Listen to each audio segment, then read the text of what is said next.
துதிப்பதும் உன்னதமானவரே உமது நாமத்தை கீர்த்தனம் பண்ணுவதும் 10 நரம்பு வீணையினாலும் தம்பூருவினாலும் தியானத்தோடு வாசிக்கும் சுரமண்டலத்தினாலும் காலையிலே உமது கிருபையும் இரவிலே உமது சத்தியத்தையும் அறிவிப்பதும் நலமாயிருக்கும். பிதாவாகிய தேவனாலும் குமாராகிய கிறிஸ்துவுக்குள்ளும் அன்பாய் கிடைக்கப்பெற்ற அருமையான சகோதர சகோதரர்களே, இதோ அந்த நாளிலும் கூட தேவன் அவருடைய பிள்ளைகளாய் நம்மையெல்லாம் ஒரு இடத்தில் கூடிவரச் செய்து தேவனுடைய பரிசுத்தமான வார்த்தைகளை கேட்கவும் அவரை ஆராதனை செய்வதற்கு நம்ம கிருபை பாராட்டியிருக்கிறார். தேவனுக்கு நமது ஆண்டவர் இயேசு கிறிஸ்து மூலம் ஸ்துதிகளையும் ஸ்தோத்திரங்களையும் எடுத்துக்கொள்வோம். இந்த ஆராதனைகளை பங்கு பெறக்கூடிய உங்கள் அனைவருக்கும் பரிசுத்த முத்தம் கலந்த அன்பின் வாழ்த்துக்களை. இந்த ஆராதனையுடைய ஆரம்பமாக நம்முடைய அன்பு சகோதரர் சுரேஷ் அவர்கள் இப்பொழுது நமதுக்கு ஜெபத்தை ஏறெடுப்பார்கள். நாம் யாவரும் ஜெபம் செய்வோம். சர்வ வல்லமுள்ள பிதாவாய் தேவனே, தாம் ஒருவராய் சாவாமை உள்ளவரே, ஒருவருக்கே துதி கன மகிமையாகவும் எங்கள் ஆண்டவரும் ரட்சகருமாய் இயேசு கிறிஸ்து நாமத்தில் ஏறெடுத்துக் கொள்கிறோம். உம்முடைய பெரிதான கிருபையினாலும் இரக்கத்தினாலும் எங்கள் வாழ்நாளில் ஒரு நாளை கூட்டி கொடுத்து உம்முடைய சமூகத்தில் இப்பொழுதும் சேர்ந்து வந்து உம்முடைய மகத்துவமான சத்தியங்களை கேட்கும்படிக்கும் உம்முடைய மேலான திட்டங்களையும் ரகசியங்களும் அறிந்து கொள்ளும்படிக்கும் ஒன்றுக்கும் தகுதியில்லாத எங்களையும் நீர் தகுதிப்படுத்தின தயவுக்காக நன்றி செலுத்துகிறோம். அப்பா, உம்முடைய நோக்கத்தின்படி எங்களை கூட்டி சேர்த்திருக்கிறீர். இப்பொழுது நீர் உம்முடைய சித்தத்தின்படி வழிநடத்த வேண்டும் வேண்டுகிறோம். கேட்கிற சத்தியங்களை ஏனோதான ஒன்று கேட்காமல் அதற்கு கேட்டு ஒப்பு கொடுத்து விசுவாசித்து அதற்கு கீழ்ப்பணிந்து நடக்கக்கூடிய பிள்ளைகளாக எங்களை ஒவ்வொருவரையும் மாற்றும். அப்பா, எங்கள் ஆண்டவராக இயேசு கிறிஸ்து எப்படி நடந்தாரோ அதன்படியே நாங்களும் நடந்து பந்தய பொருளை பெற்றுக்கொள்ளத்தக்கதாக ஓட்டம் ஓட தேவதாமே உம்முடைய உன்னத்தின் பலனாய பரிசுத்தாய் எங்கள் ஒவ்வொருவருக்கும் தந்து இன்னும் அதிகமாக வழிநடத்த வேண்டும் என்று வேண்டுகிறோம்.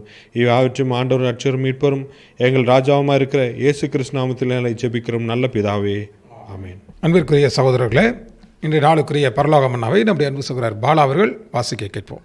இன்றைய நாளுக்குரிய பரலோக மன்னா ஜனவரி 10ஆம் தேதி.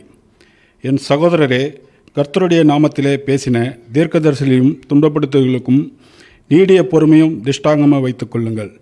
யாக்கோபு 5ஆம் அதிகாரம் 10ஆம் வசனம். ஒருவன் தன்னை முற்றிலும் வெறுத்து தாழ்த்தி குறுகலான பாதையில் நடப்பதே சரியான வழியாகும். இதுவே பணிவுடனும் சாந்தத்துடன் செல்லும் வழியாகும். இன்னல்களும் உபத்திரங்களும் இந்த வழியில் நமக்கு உண்டாகும். நாம் எவ்வளவு அளவுக்கு அதிகமாய் கிருபையிலே தேவனை அறிகிற அறிவிலும் வளர்கிறோமோ அவ்வளவுக்கு அதிகமாக சோதனையும் துன்பமும் பெருகும். விசுவாசத்திலே நம்பிக்கையிலும் அன்பிலே தேவனுடைய ஊழியத்திலும் முன்னேறும் பொழுது சாத்தான் அதிகமாய் நம்மை பின்வாங்க செய்ய முயல்வான். உறுதியான விசுவாசமும் நம்மை பலப்படுத்தும் போது முன்பு துன்பப்படுத்தப்பட்ட தீர்க்கதரிசிகளை நினைவு கூற யாக்கோபு நம்மை அழைக்கிறார். இந்த நிலையில் பொறுமையே மிகவும் அவசியமானது. உபத்திரங்களில் சந்தோஷப்படும்படிக்கு நம்முடைய இரட்சகர் போதிக்கிறார். ஆதார வசனம் மத்தேயு 5ஆம் அதிகாரம் 12ஆம் வசனம். மத்தேயு 5ஆம் அதிகாரம் 12ஆம் வசனம். சந்தோஷப்பட்டு களி கூறுங்கள், பரலோகத்தில் உங்கள் பலன் மிகுதியாயிருக்கும். உங்களுக்கு முன்னிருந்த தீர்க்கதரிசிகளையும் அப்படியே துன்பப்படுத்தினார்களே. ஆமென். அன்பிற்குரிய சகோதர சகோதரர்களே, இன்றைய நாளுக்குரிய தேவ செய்தியாக தாவீது கட்டிய ஆலயம் என்ற தலைப்பின் கீழாக நம்முடைய அன்பு சகோதரர் பிரான்சிஸ் பால் பிரதர் அவர்கள் இப்பொழுது நமக்கு தேவ செய்தியை பகிர்ந்து கொடுப்பார்கள்.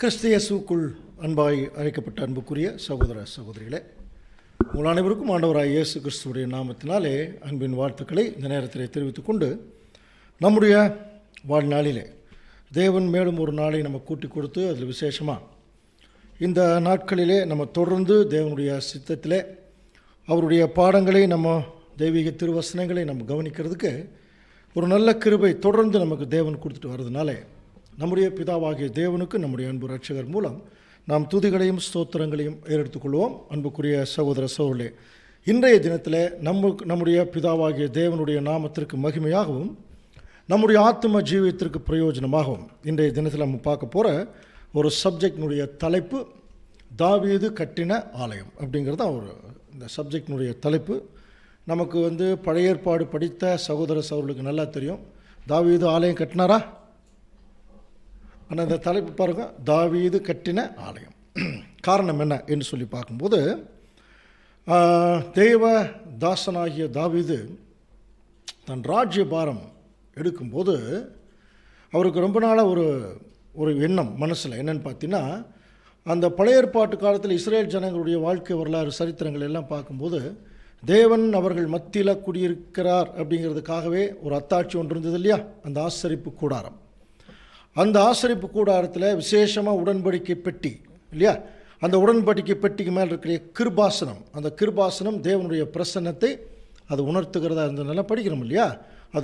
அது நிழலாக பார்க்கும்போது அந்த உடன்படிக்கை பெட்டி ஆண்டவர் இயேசு கிறிஸ்துவுக்கும் அந்த கிருபாசனம் பிதாவாகிய தேவனையும் அது அடையாளப்படுத்துகிறதா இருக்கிறதுனால பார்த்தோம். ஸோ இது ரொம்ப நாளாக ஒரு நாடோடிகள் போல் அலைந்து திரிந்த ஒரு காலப்பகுதி.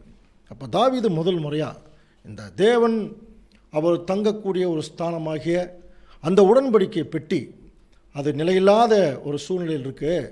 அதனால் அதற்கென்று ஒரு தேவாலயத்தை கட்ட வேணும், தேவனுக்கென்று, நல்லா புரிஞ்சுக்கலாம், தேவனுக்கென்று ஒரு தேவாலயத்தை கட்ட வேணுங்கிறது அவருடைய ஒரு விருப்பமாக இருந்தது.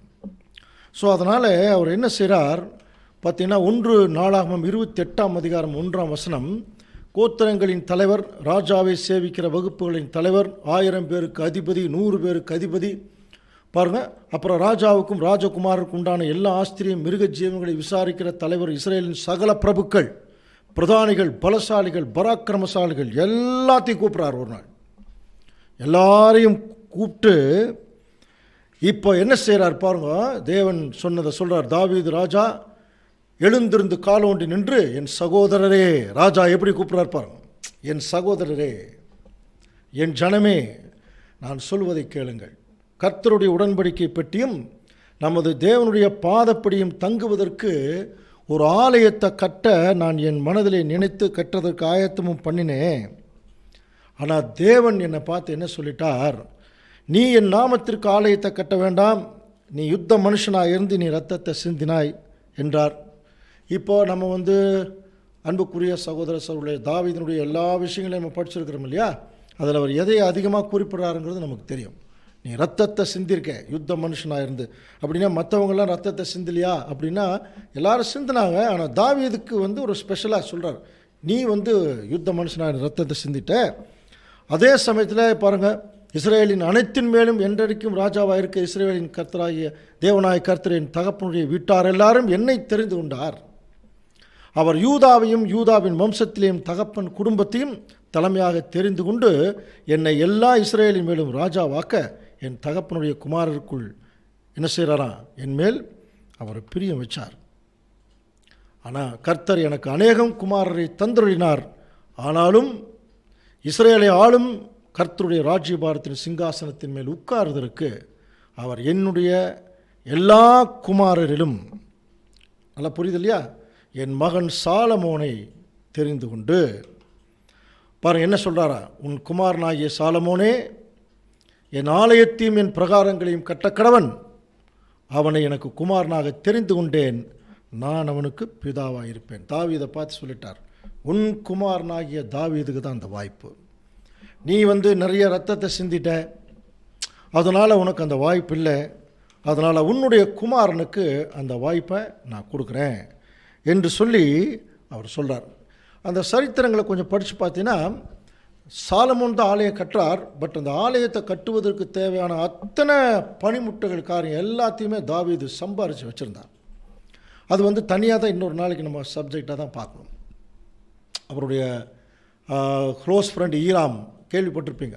ஸோ அவங்ககிட்டலாம் நிறைய உதவிகள் எல்லாம் வாங்கி பார்த்திங்கன்னா ஒரு அந்த ஆலயத்தை கட்டுவதற்கான எல்லா வேலையும் அவர் செய்தார். பட் இப்போ நம்ம அந்த சப்ஜெக்ட் பார்க்க போகிறதில்ல, அதனுடைய இன்னொரு முக்கியமான கோணத்தை தான் பார்க்குறோம். இப்போ தாவீது என்ன செய்கிறார், தன் குமாரனாகிய சாலமோனை நோக்கி, நீ பலம் கொண்டு திடமானதாய் தைரியமாக இருந்து நீ இந்த காரியத்தை, அதாவது ஆலயத்தை கட்டுற வேலையை நீ செய், நீ பயப்படாமலும் கலங்காமலும் இரு, தேவனாய கர்த்தர் உன்னோடு இருப்பார், ஆலயத்தை கட்டுகிறதுக்கு சகல கிரியைகளையும் நீ முடித்து தீர் மட்டும் கர்த்தர் உன்னை விட்டு விலக மாட்டார், உன்னை கைவிட மாட்டார் என்று சொல்லிட்டு, இப்போ பாருங்க 21ஆம் வசனம் வாசிக்கலாம். 1 நாளாகமம் 28ஆம் அதிகாரம் 21ஆம் வசனம். இதோ தேவனுடைய ஆலயத்து வேலைக்கெல்லாம் ஆசாரியர் லேவியருடைய வகுப்புகள் இருக்கிறது. இப்போ ஒரு இன்ஸ்ட்ரக்ஷன் கொடுக்குறாரு, இந்த தேவனுடைய ஆலயத்துடைய வேலைகளுக்கு ஆசாரியர் லேவியல் வகுப்புகள் இருக்குது. நமக்கு நல்லா தெரியும் இல்லையா, 12 கோத்திரத்தில் தேவனுடைய ஊழியத்தை செய்வதற்காக அங்கே தேவனால் ஏற்படுத்தப்பட்ட கோத்திரம் தான் லேவி கோத்திரம். ஸோ அந்த எல்லா கிரியைக்கும் சகலவித வேலையும் நிபுணர் அப்புறம் மனப்பூர்வமான சகல மனுஷரும் உன் சொற்படியெல்லாம் கேட்கும் பிரபுக்களும் உன் சகல ஜனங்களும் உன்னிடத்தில் இருக்காங்க. அதனால் பார்த்தீங்கன்னா அவர்கள் எப்படி செலக்ட் பண்ண சொல்கிறார் வாசிக்கலாம் பாருங்க. இஸ்ரேல் புத்திரரில், அதாவது என்னாகமம் 3ஆம் அதிகாரம் 12ஆம் வசனத்தில் ஏற்கனவே அவர் இப்படி எப்படி அவர்களை செலக்ட் பண்ண சொல்கிறார்னு வாசிக்கலாம். இஸ்ரேல் புத்திரரில் கர்ப்பம் திறந்து பிறக்கிற முதற் பேரான யாவுக்கும் பதிலாக நான் லேவியரை இஸ்ரேல் புத்திரரிலிருந்து எடுத்துக்கொண்டேன், அவர்கள் என்னுடையவர்களா இருக்கிறார்கள். இதெல்லாம் நம்ம ஏற்கனவே படித்த வசனம் தான், அதனால தான் கொஞ்சம் ஸ்கிப் பண்ணுறேன். லேவியர்கள் தெரிந்து கொண்டேன், அவர்கள் என்னுடையவர்கள், அவங்களுக்கு உங்கள் ஜனத்தின் மத்தியில் பங்கும் பாத்தியம் இல்லை. அதே சமயத்தில் முதற்பேரானவைகள் எல்லாம் என்னுடையது. நான் எகிப்து தேசத்தின் முதற்பேரான யாவையும் சங்கரித்த நாளிலே இஸ்ரேல் மனிதர் முதல் மிருக ஜீவன்கள் மட்டுமுள்ள முதற்பேரான யாவையும் எனக்கென்று பரிசுத்தப்படுத்தினாலே அவைகள் என்னுடையவர்கள். சரி, இப்போ லேவியர்களை இப்போ பர்டிகுலராக தெரிஞ்செடுத்துட்டு இவங்களுக்கு இஸ்ரேல் ஜனங்க மத்தியில் எந்த விதமான சுதந்திரம் இல்லை. ஆனால் அவர்களுக்கென்று ஸ்பெஷலாக சில சுதந்திரங்களை தேவன் வச்சுருந்தாராம். ரொம்ப ஆச்சரியமாக இருக்கும். என்னன்னு சொல்லி பார்த்தீங்கன்னா பாருங்கள், அவர் எரிகோவின் யோர்தானை சேர்ந்த மோவாபின் சமனான வெளிகளே இப்போ மோசே நோக்கி என்ன சொல்கிறார், இஸ்ரேல் புத்திரர் தங்கள் காணியாட்சியாக சுதந்திரத்தில் லேவியருக்கு குடியிருக்கும்படி பட்டணங்களை கொடுக்கணும் என்று சொல்லி அவங்களுக்கு கட்டளையிடு. அப்போ அந்த பட்டணங்களை சூழ்ந்திருக்கிற வெளி நிலங்களையும் அவங்களுக்கு தான் கொடுக்கும். அதாவது அந்த லேவியர்கள் மட்டும் தனியாக அவர்கள் காணியாட்சி குடியிருக்கும்படி அவங்களுக்கு நீ பட்டணங்கள் எல்லாம் கொஞ்சம் கொடுக்கணுங்கிறார். அதில் பிரித்து விடுறார் பாருங்க. அடுத்த வசனத்தை கொஞ்சம் கவனிச்சிங்கன்னா, அந்த பட்டணங்கள் அவர்கள் குடியிருப்பதற்கும் அவைகளை சூழ்ந்த வெளிநிலங்கள் அவங்க ஆடு மாடுகள் எல்லாத்துக்கும் இருக்கணும் அப்படின்னு சொல்லிட்டு, நீங்கள் லேவியர்களுக்கு கொடுக்கும் பட்டணங்களில் அடைக்கலத்துக்காக 6 பட்டணங்கள், மொத்தம் ஒரு குறிப்பிட்ட அளவு பட்டணம் சொல்கிறார். அடைக்கலத்துக்காக 6 பட்டணங்கள் இருக்கணும். கொலை செய்தவன் அங்கே தப்பி ஓடி போகிறதற்கு அவை குறிக்க கடவர்கள். இது தனியாக ஒரு சப்ஜெக்டாக தான் நம்ம பார்க்கணும். அடைக்கல பட்டணம் இதெல்லாம் ரொம்ப வருஷங்களுக்கு முன்னாடி எடுத்த பாடங்கள். மூத்த சகோதரர்களெல்லாம் சில முக்கியமான பாடங்கள் எடுப்பாங்க. அதில் முக்கியமான பாடம் இது, அடைக்கல பட்டணங்கள் அப்படின்னு சொல்லி ஒரு 6 பட்டணம். ஆனால் டோட்டலாக இவங்களுக்கு எவ்வளோ கொடுக்குறாருன்னு சொல்லி பார்த்தீங்கன்னா அதுலேயே பாருங்கள், குறிக்க கடவுள் அவைகள் எல்லாமே 42 பட்டணங்களே என்ன செய்யணும் அவங்களுக்கு கொடுக்கணும். அதில் என்ன சொல்கிறார், நீ லேவியருக்கு கொடுக்க வேண்டிய பட்டணங்கள் எல்லாம் 48 பட்டணங்கள் அவைகளை சூழ்ந்த வெளிநிலம். அப்போ மொத்தம் கவனிச்சு பார்த்தீங்கன்னா லேவியர்களுக்கு பார்த்தீங்கன்னா 48 பட்டணம், அதில் 42 பட்டணம் அவங்களுடைய சுதந்திரத்துக்காக, அதில் பார்த்தீங்கன்னா 6 பட்டணம் அடைக்கல பட்டணம் சொல்கிறார். ஸோ இது டீட்டெயிலாக இப்போ நம்ம உள்ளே போக முடியாது. ஆனால் இது ஒரு குறிப்பிட்ட ஒரு விஷயத்தை நம்ம புரிஞ்சுக்கிறக்கா இந்த அடைக்கல பட்டணம்ங்கிறது தனியாக ஒரு சப்ஜெக்டாக பார்க்கலாம். ஒருத்தன் வெளியில் கொலை செஞ்சுட்டான்னா அவன் அடைக்கல பட்டணத்தில் போய் அவங்க ஒளிஞ்சுக்கலாம், இருந்துக்கலாம். அவனை உடனே யாருமே கொலை செய்ய முடியாது. அவன் ஆசாரியன் அவன் விசாரித்து அவன் உயிரோடு இருக்கிற வரைக்கும் அவனுக்கு அவன் ஒரு பாதுகாப்பு உண்டு. அதுக்கு ஒரு அர்த்தம் இருக்குது பைபிளில், அது பின்னாடி நம்ம பார்க்கலாம். ஸோ இப்போது இந்த லேவியர்களை தேவனுடைய ஊழியத்திற்கென்று தேவன் தெரிஞ்செடுத்ததுனால இவர்களுக்கென்றே பாருங்கள் தனி பட்டணங்களையே சுதந்திரமாக அங்கே கொடுக்குறார். ஸோ அடுத்த வசனம் வாசிக்கலாம் பாருங்கள். என்ன 35ஆம் அதிகாரம் 28ஆம் வசனம்.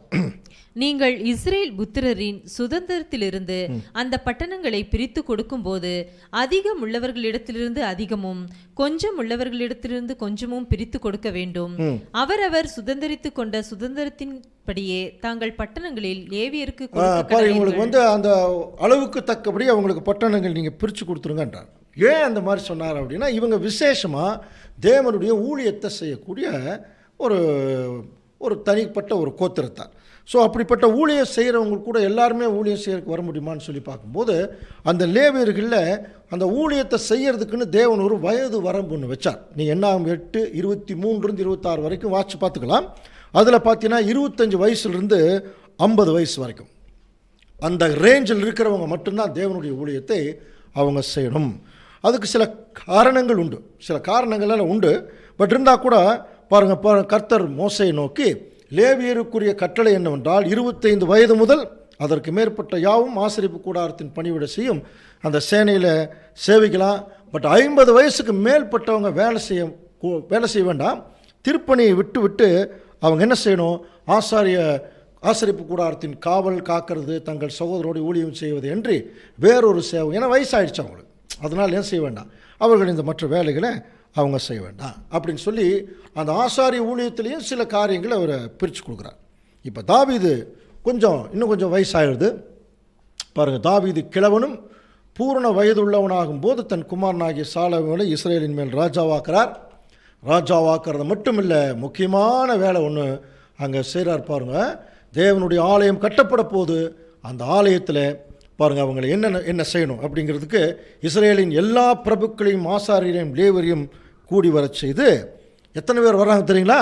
பாருங்கள், அடுத்த வசனம் வாசிக்கலாம் பாருங்கள். 1 Nalam 23:3 அப்பொழுது 30 வயது முதல் அதற்கு மேற்பட்ட லேவியர் பேர் பேராக எண்ணப்பட்டார்கள். பேர் பேராக எண்ணப்பட்டாங்க.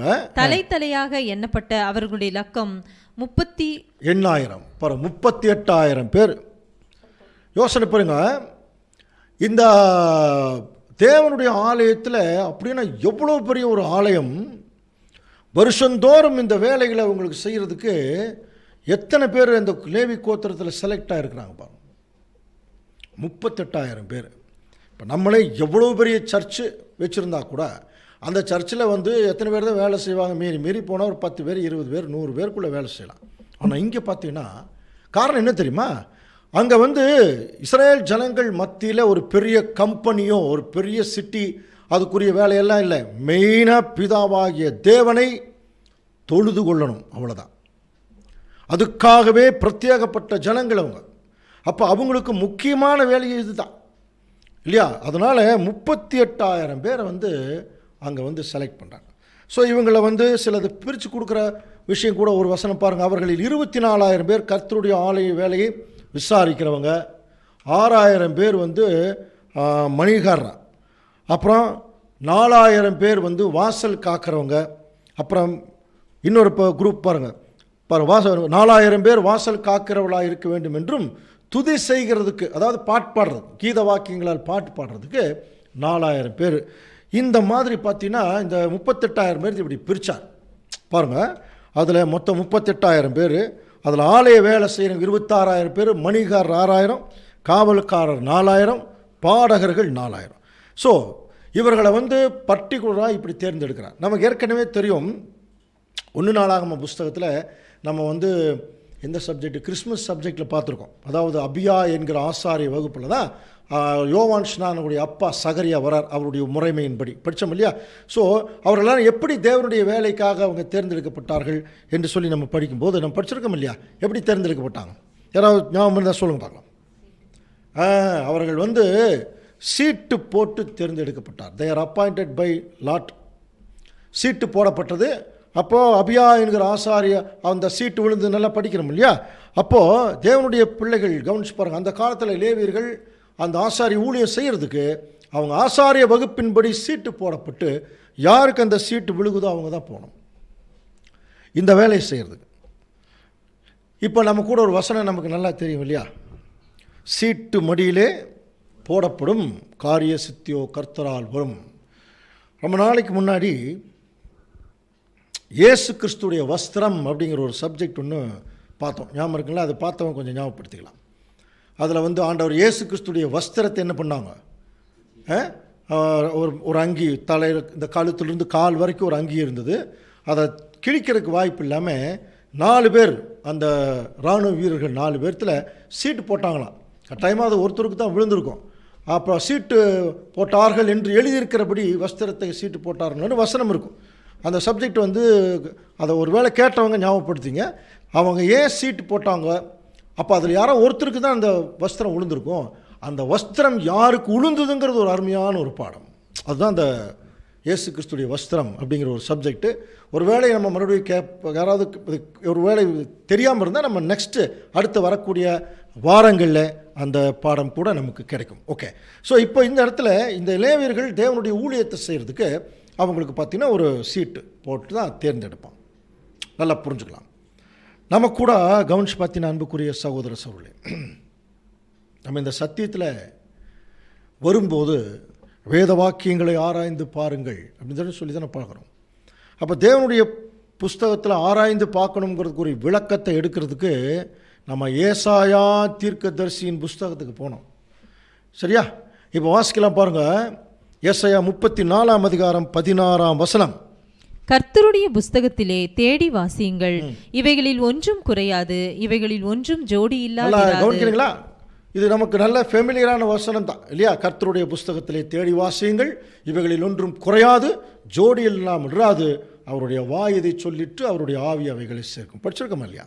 இப்போ இதுக்கு முன்னாடி பார்த்த ஒரு விஷயத்தை கொஞ்சம் கவனிச்சின்னா, அன்றைக்கு சாலமோன் தேவனுடைய ஆலயத்தை கட்டுறபோது அதுக்கு முன்னாடியே தாவீது தான் இந்த வேலையெல்லாம் கரெக்டாக செய்து முடித்தவர். அப்போது தாவீதை என்ன பண்ணிட்டார்? அந்த சமஸ்த ஜனங்களை எல்லாம் கூப்பிட்டு 4 வகுப்பினராக பிரிக்கிறார். பிரித்து தேவனுடைய ஆலய வேலையை செய்கிறதுக்கு 4 வகுப்புகள் நீங்கள் என்ன செய்யணும்? இந்த வேலைகளை செய்யணும். அப்படியே பார்த்தோம் இல்லையா? கவர்னர்ஸ் அப்படின்லாம் படிக்கிறோம். ஸோ இந்த 4 வேலைகளை செய்கிறதுக்கு தேவன் அங்கே எப்படி பிரித்தாரோ சீட்டு போட்டு, அதே மாதிரி தான் அன்புக்குரிய சகோதர சகோதரி இப்போ நம்மெல்லாம் யாருங்க? தேவனுடைய ஆலயம். அப்போ தேவனுடைய ஆலயத்தில் அங்கே எப்படி 4 வகுப்பார் இருந்தாங்களோ, 4 விதமான வேலைகளை செய்துட்டு இருந்தாங்களோ, அதே மாதிரி இங்கேயும் நம்முடைய இந்த திருச்சபையினுடைய ஆலய வேலைகளும் 4 வகுப்பார் இருக்கிறாங்களாம். அப்படின்னா புரியுதா? ரொம்ப சிம்பிளாக சொல்லணும்னா, ஒரு சபைன்னா 4 பேர் இருப்பாங்கன்னு அர்த்தம். 4 வகையான வகுப்பார். சரியா? அப்போ யார் இந்த 4 வகுப்பார் அப்படின்னு சொல்லி இப்போ நம்ம இதுக்கு முன்னாடி கூட சில சப்ஜெக்ட் எல்லாம் படிச்சிருக்கிறோம். நம்முடைய மூத்த சகோதரர் கூட சில சப்ஜெக்ட் சபைகளை திடப்படுத்துதல் அப்படிங்கிறது கூட சில பாடங்கள் எடுக்கும்போது அதில் பார்த்தீங்கன்னா ஒரு 4 வகுப்பார் சொல்லுவார். அதாவது எல்டர்ஸு, அப்புறம் டீக்கன்ஸு, அதுக்கப்புறம் சாதாரண சகோதரர்கள், அப்புறம் சகோதரிகள். ஒரு சபையில் இவங்க இருப்பாங்க. இப்போ யாருக்கு என்னென்ன வேலை, எல்டர்ஸுக்கு என்ன வேலை, டீக்கன்ஸுக்கு என்ன வேலை, அப்புறம் சகோதரர்களுக்கு என்ன வேலை, சகோதரிகளுக்கு என்ன வேலை அப்படிங்கிறதெல்லாம் சில பாடங்கள் நம்ம ஏற்கனவே பார்த்துருப்போம் இல்லையா? ஸோ அந்த மாதிரியா அப்படின்னு சொல்லும்போது இந்த பாடம் அப்படி அல்ல. ஒரு சபை என்றாலே அந்த சபைக்கு முக்கியமான 4 வேலைகள் உண்டு. 4 வகுப்பார் அந்த வேலைகளை செய்வாங்க. அப்போ அதே மாதிரி அது ஏன் அந்த இடத்துல செய்தாங்க? இப்போ நம்முடைய சபையில் நம்ம செய்வதற்கு அது என்னவாக இருந்தால் நிழலாக இருந்தது. அப்போ அன்னைக்கு எப்படி அந்த ஆலய வேலை செய்கிறதுக்கு தேவன் சீட்டு போட்டாரோ, இப்போ கூட அன்புக்குரிய சகோதர சூழலை கவனிங்க, நாம் கூட இந்த பூமியில் சத்தியத்தில் தேவனுடைய ஆலயமாக வரும்போது தேவன் சீட்டு போட்டு தாங்க நம்மளையும் தேர்ந்தெடுத்துருக்காராம். அப்படியா? எங்களுக்கு சீட்டெல்லாம் ஒன்றும் சொல்லியே, நோட்டீஸ் தானே கொடுத்தாங்கோ இல்லையா? பல பேர் இப்போ நம்ம நோட்டீஸ் பார்த்து என்ன பண்ணியிருக்கோம்? இந்த அதாவது இந்த பாடத்துக்குள்ளே வந்திருக்கோம். அதாவது இப்போ ஃபாலோ அப் மீட்டிங்ஸ் இந்த மாதிரிலாம் வந்திருக்கணும் இல்லையா? சில சர்ச்சஸ் முன்னால் கொடுத்த நோட்டீஸு இல்லையா? அப்போ நோட்டீஸ் தானே கொடுத்தாங்க, சீட்டு கொடுக்கலையே என்று சொல்லி நம்ம கவனிக்கலாம். ஆனால் எந்த சீட்டை தேவன் போட்டு நம்மளை அவர் கூப்பிட்ருக்கார் தெரியுமா? அதே தான் இதுக்கு முன்னாடி ஒரு வசனம் படித்தோம் இல்லையா? சீட்டு மடியிலே போடப்படும், காரிய சித்தியோ கர்த்தரால் வரும். அப்போது சீட்டுன்னா என்னன்னு தெரியணும் இல்லையா? இப்போ பாருங்கள், இந்த வசனம் இது நமக்கு ரொம்ப ஃபெமிலியரான வசனம். பட் இதுக்கு அடுத்தது தான் நம்ம முக்கியமாக நம்ம கவனிக்கணும். கர்த்தருடைய புஸ்தகத்திலே தேடி வாசியுங்கள், இவைகளில் ஒன்றும் குறையாது, இவைகளில் ஒன்றும் ஜோடி இல்லாமல் பார்த்துட்டோமா இல்லையா? எத்தனை பாடங்கள் நம்ம பார்த்துட்டோம். அவருடைய வாய் இதை சொல்லிட்டு அவருடைய ஆவி இவைகளை சேர்க்கும். இந்த வசனத்தை எப்படி படிக்கணும் தெரியுங்களா? கர்த்தருடைய புஸ்தகத்தில் கவனிச்சு பார்த்தீங்கன்னா தேவன் எப்பொழுதுமே ஜோடியாக தான் வச்சுருக்காராம். அவருடைய வாய் இதை சொல்லியிருக்கு, அவருடைய ஆவிகளை சேர்த்ததுனால கர்த்தருடைய புஸ்தகத்தில் தேடி வாசிங்க. தேடினீங்கன்னா அந்த ஜோடி நல்லா நமக்கு கிடைக்கும். புரியுதுங்களா? அது மட்டும் இல்லை, அவருடைய ஆவி நமக்குள் இருந்தால் அந்த ஆவி அதுபோல சேர்க்கும். கவனிக்கலாம். அடுத்த வசனம் பாருங்கள். அவரே அவைகளுக்கு என்ன பண்ணாரா? சீட்டு போட்டார். படிச்சிருக்கோமா? எந்த சீட்டு போட்டு தெரியுங்களா நம்மளை தேவனுடைய ஆலயமாக தேவன் தெரிந்தெடுக்கிறார்னா பாருங்கள், இந்த சீட்டு தான், இந்த சீட்டு தான் இல்லையா? அவருடைய வசனம் இதையத்தான் படிக்கிறோம். சீட்டு மடியிலே போடப்படும். கவனிக்கிறீங்களா? ஒவ்வொரு வேளை நீங்கள் உங்கள் வீட்டில் உட்கார்ந்து ஒரு தெய்வ பக்தி உள்ள ஒரு சகோதரனா ஒரு சகோதரியா ஒரு வேளை நீங்கள் இருந்தால் நல்லா உத்து கவனிங்க. இந்த சப்ஜெக்ட் கேட்டிருக்கும் போதே உங்கள் மடியில் அந்த சீட் இருக்கணும். இருக்குதான்னு பாருங்கள். சீட்டுனா புரியுதா? சீட்டு மடியிலே போடப்படும். என்ன சீட்டு? பைபிள். இப்போ கவனிச்சு பாருங்கள், உங்கள் மடியில் பைபிள் இருக்கா இல்லையா? இருக்கா இல்லையா? அதனால தான் முதலே ஜாக்கிரதையாக சொன்னேன். சில பேர் சும்மா உட்காந்து கூட கேட்பாங்க, சில பேர் செல்ஃபோன் வச்சுட்டு கேட்பாங்க, சில பேர் எங்கேயோ பார்த்துட்டு கேட்பாங்க. அப்படியல்ல, உண்மையான சத்தியத்தை கேட்கக்கூடிய தேவனுடைய பிள்ளைகள் மடியில் பைபிள் வச்சுருப்பாங்க. சரியா? காரணம், சீட்டு மடியிலே போடப்படும். காரிய சித்தி தேவன் அவருடைய பிள்ளைகளுக்கு சரியாக கொடுப்பார் அந்த உணவை. சரியா? ஓகே. அப்படி ஒரு வேளை நம்ம இந்த சத்தியத்துக்குள்ளே போய் நம்ம பார்க்கும்போது, தாவீது அந்த ஆலயம் கட்டும் பொழுது எப்படி 4 வகுப்பாரை பிரித்து 4 வகுப்பாருக்கு 4 விதமான வேலைகள் கொடுத்தார் இல்லையா? இப்போ அதே மாதிரி இங்கேயும் சபையில் 4 வகுப்பார் உண்டு. ஸோ இப்போ அவங்க யாருன்னு பார்க்கலாம். அவங்களுக்கு என்ன வேலை அப்படின்னா, இப்போ நம்ம அந்த வேலை நமக்கு இருக்குதா இல்லையாங்கிறத நம்ம கன்ஃபார்ம் பண்ணிக்கலாம். ஸோ முதல்ல கவனிக்கும்போது அன்புக்குரிய சகோதர சொல்ல, கவர்னர்ஸ், இங்கிலீஷில் எல்டர்ஸ்ன்னு சொல்லுவாங்க. ஸோ இது 1 நாளாகமத்தில் 24ஆம் அதிகாரம் 5லிருந்து 18 வரைக்கும் இருக்குது. பட் நம்ம அத்தனை வசனத்தையும் படிக்கிறதுக்கு வாய்ப்பு இல்லை. ஒரு வசனம் வாசிக்கலாம். 1 நாளாகம் 24:5. எலியேசரின் புத்திரரிலும் இத்தாமாரியரின் புத்திரரிலும் பரிசுத்த ஸ்தலத்துக்கும் தேவனுக்கு அடுத்த காரியங்களில் பிரபுக்களாய் இருக்கும்படி. அப்போ பாருங்க, ஒரு குரூப்பு சபையில் பிரபுக்களாக இருந்திருக்காங்க. ஆலய வேலையை செய்யும் போது பிரபுக்கள்னா ஒரு உயர்ந்த ஸ்தானத்தில், அதனால தான் எல்டர்ஸ்ன்னு இருக்கு. புரியுதுல்ல? ஸோ அவங்க கவர்னர், சபையவே கவர்ன் பண்ணுறவங்க அல்லது எல்டர்ஸ். இவங்க ஒரு குறிப்பிட்ட ஸ்தானத்துக்கு மேலே அவங்க இருப்பாங்க. ஸோ அடுத்தது கவனிச்சு பார்த்தீங்கன்னா, சபையில் சிங்கர்ஸ், பாட்டு பாடுறவங்க, இன்னும் சொல்ல போனால் கொயர் இல்லையா? அதனால தான் இன்றைக்கு வரைக்கும் அந்த கொயர்லாம் இருக்குது. ஸோ இவங்க என்ன செய்கிறாங்க பாருங்க. 1 நாளாகம் 25:1 வாசிக்கலாம். மேலும் சுரமண்டலங்களாலும் தம்புருகளாலும் கைத்தாளங்களாலும் தீர்க்க தரிசனம் சொல்லுகிற ஆசாப், இப்போ பாருங்க, சுரமண்டலங்களாலும் தம்புருகளாலும் கைத்தாளங்களாலும் தீர்க்க தரிசனம் சொல்லுகிற ஆசாப். ஆசாப் கேள்விப்பட்டிருக்கீங்களா? ஆசாப் யாருங்க? தனியாக ஆசாப்பை பற்றி கூட ஒரு சப்ஜெக்ட் எடுக்கலாம். அவர் தான் தாவீதுடைய அந்த கொயர் லீடர், அவர் தான். சரிங்களா? அவருக்கு கீழே ஏமான், எதுக்கூன் அப்படின்னு சொல்லி சிலர் தாவீதின் தேவாலய சேனைக்கும் பிரபுக்களும் ஊழியத்திற்கு பிரித்து வச்சாங்க. இவங்க முக்கியமாக என்ன செய்யணும்? தம்புருகளாலும் கைத்தாளங்களாலும் இந்த என்ன செய்யணுமா? தீர்க்க தரிசனம் சொல்லணுமா? கவனிச்சு பார்த்தீங்கன்னா அன்புக்குரிய சகோதர சகோதரிகளே, இந்த ஆசாப் தான் தாவீதுடைய அந்த ஆலய வேலையில் கொயர் லீடராக இருந்தவர். அவர் பாட்டு பாடியே தீர்க்க தரிசனம் சொல்லக்கூடிய நிலைமையில் இருந்தவரா. அவர் பாடின ஒரு பாட்டு தான் இன்றைக்கி பயங்கரமான தீர்க்க தரிசனமாக வெளிப்பட போகிறது. ஏற்கனவே அது ஒரு சப்ஜெக்டில் பேசியிருக்கோம், உங்களுக்கு நல்லா தெரியுமா? ஆசாப் எழுதின ஒரு சங்கீதம். எத்தனாவது சங்கீதம் சொல்லுங்கள் பார்க்கலாம். ஆசாப் எழுதினார் சங்கீதம். எத்தனாவது சங்கீதம்? 83வது சங்கீதம். படிச்சிருக்கீங்களா? இந்த 83ஆம் சங்கீதத்தில் அந்த ஆரம்பமே எப்படி இருக்குன்னா, ஆசாபின் சங்கீதமாகிய பாட்டு அப்படின்னு இருக்கும். சரியா? ஆசாபின் சங்கீதமாகிய பாட்டு.